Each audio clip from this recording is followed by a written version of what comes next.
Salve, salve, galera! Roda a vinheta.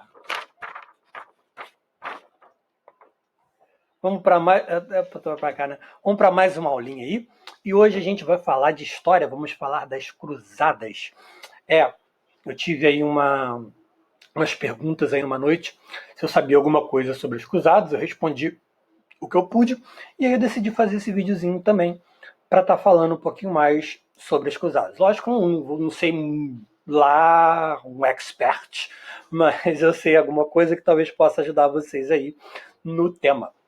Então, as cruzadas basicamente são a tentativa de tomada de Jerusalém para a reunificação do mundo cristão. Reunificação do mundo cristão por quê?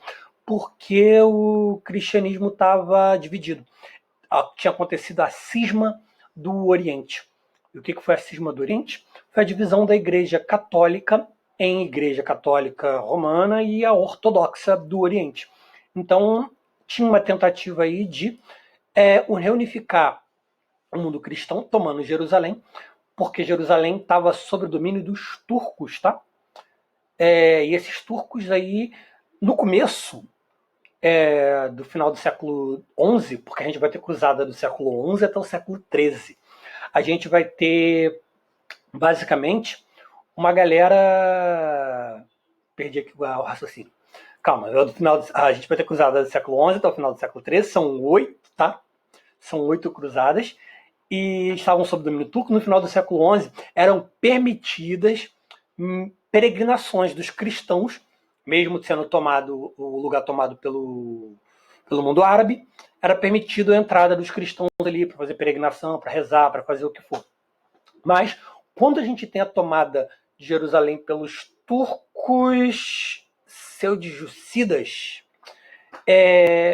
eles barram essas peregrinações, eles são mais autoritários, eles são mais radicais, e eles não deixam o povo cristão entrar para Jerusalém para fazer suas peregrinações. Vamos lembrar aí que Jerusalém é sagrada para 3 religiões: para o islamismo, para o cristianismo e para o islamismo, tá?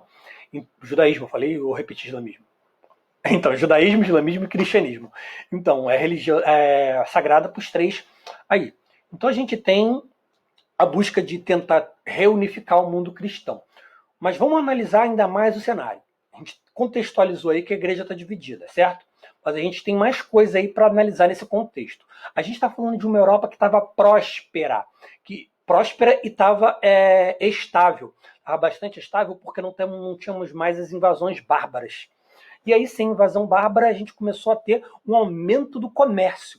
E esse aumento do comércio, essa prosperidade que estava acontecendo na Europa, fez com que a população também aumentasse. Só que o contexto da Europa nessa época é o sistema feudal, de onde vai nascer o capitalismo comercial, depois com grandes navegações. Mas nesse primeiro momento aí, nesse momento que a gente está falando, a gente tem feudalismo, onde as terras estão divididas para os senhores feudais. E a gente tem um crescimento da população, e o que acontece? As terras só são passadas do pai para o filho mais velho. Só o primogênito tem direito à terra.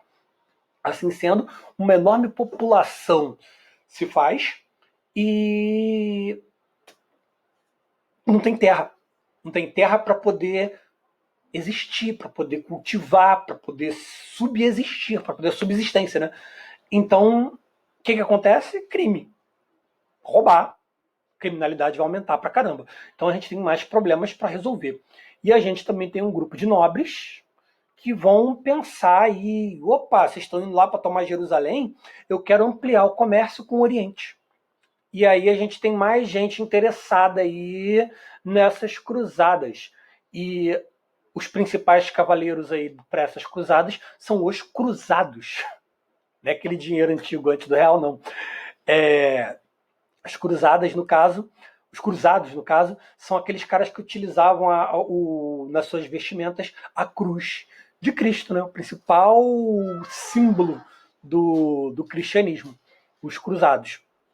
Então esses camaradas aí iam para essas cruzadas lá batalhar para tomar a Terra Santa em troca do perdão dos seus pecados. A primeira cruzada, então, foi convocada pelo Papa Urbano II.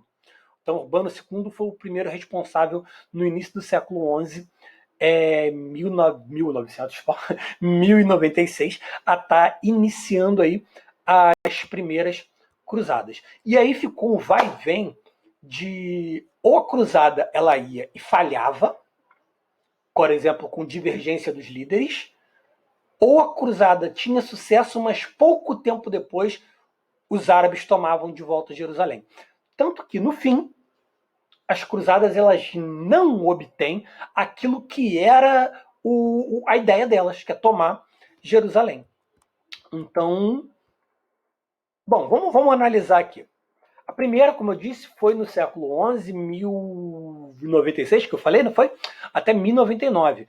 Ela não tinha participação de nenhum rei.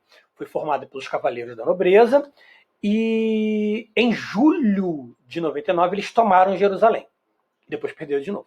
A segunda é 1147, ela fracassa por conta, lembra que eu falei, das discordâncias de seus líderes. Os líderes eram Luís VII, da França, e o Conrado era o cantor, não é? Eu acho que gostava desse cara aí.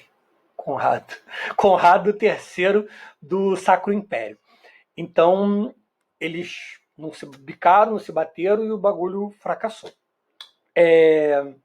1189, a gente tem Jerusalém sendo retomada pelo mundo árabe, pelo sultão muçulmano Saladino. Aí a gente tem a terceira cruzada, 1189, que foi a cruzada dos reis, que aí a gente tem Ricardo Coração de Leão, rei inglês, e eles promoveram, quem é o outro rei? Frederico, olha para cá, Frederico Barba Ruiva, é pirata não, esse aí era do Império do Sacro Império. Então eles conseguiram estabelecer um acordo de paz que fazia com que os cristãos voltassem a fazer as suas peregrinações para a Terra Santa. A Quarta Cruzada já foi financiada pelos venezianos e mais uma galera aí que foi... Mas uma galera que estava interessada em relações comerciais, né? E aí eles fracassam por conta das enchentes do Rio Nilo. A gente tem aí, se você olhar o mapa, a gente tem o Egito na África ali sendo coladinho com o Oriente Médio, tá? Tanto que a Península do Sinai hoje pertence ao Egito, tá? O Egito hoje é árabe, a gente lembra do Egito faraó, múmia, essas paradas, mas hoje o Egito é muçulmano, é islâmico, certo? E a quinta cruzada, como eu falei, são 8, foi João de Brienne, não é a Brienne do Games of Thrones, que... não, gente, eu tô confundindo. A quinta que falhou por conta da enchente do Rio Nilo. A quarta não lembro, desculpa. A quinta ela foi financiada pelo João de Brienne, fracassou porque ficou isolada com as enchentes, como eu disse, do Rio Nilo, no Egito. A sexta, 1228, ficou marcado pela retomada de Jerusalém, mas aí depois da tomada de novo pelos turcos. A sétima foi comandada pelo francês, rei francês Luís IX, foi Luís IX, e pretendia novamente tomar Jerusalém dos turcos. Foi depois tomada de volta pelos turcos. E a oitava foi um fracasso total, levaram um fumo violento e os cristãos ficaram sem Jerusalém até hoje. As cruzadas, então, elas não conseguiram seus principais objetivos, que era, no fim delas, ficar com Jerusalém e unir o mundo cristão novamente. Mas a gente teve consequências, obviamente, de século XI até o século XIII, 8 cruzadas, a gente teve o enfraquecimento do feudalismo, a gente teve uma expansão do mercado e o enfraquecimento não, a gente teve o enfraquecimento do feudalismo, a gente teve o enriquecimento do Oriente com essa expansão do mercado. Espero que tenha dado aí para entender mais ou menos o que foi escusado. Desculpa olhar aqui, é porque a câmera tá aqui, mas a minha cara fica aparecendo na bolinha aqui para gravar. Eu fico olhando para mim para ver se eu tô bonitinho. Então, gente, até a próxima. Não se esqueça aí, não era para me ter falado no começo quando eu estava rodando a vinheta. Se inscreve no canal, deixa o like e comenta aí que assunto você gostaria de ter aí em vídeo, para a gente poder fazer uma videoaula curtinha, que já ficou grandona. Aqui nessa câmera aqui eu não consigo ver quanto tempo eu tô gravando. Enfim, até a próxima, gente.